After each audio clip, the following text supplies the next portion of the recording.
Alright, today we got a 6x6. We're about to smoke test this unit to make sure we got a correct airflow or proper airflow.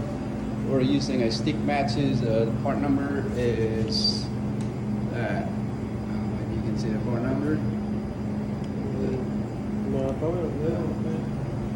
Okay, we're about to begin the test.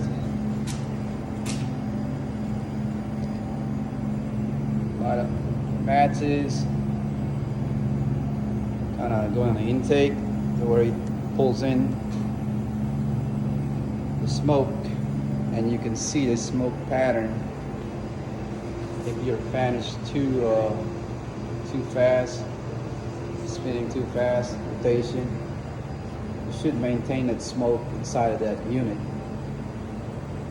to make sure you get a good airflow, no restriction. As you can see, we didn't really have that much of the smoke in there, but maybe a couple more of those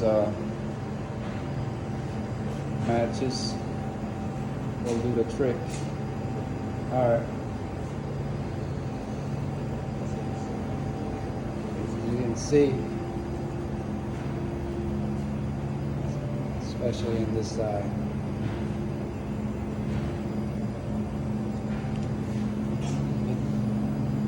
Pulls that smoke pretty good, as you can see it, and showing the discharge. It's pretty good. All right, leave a comment.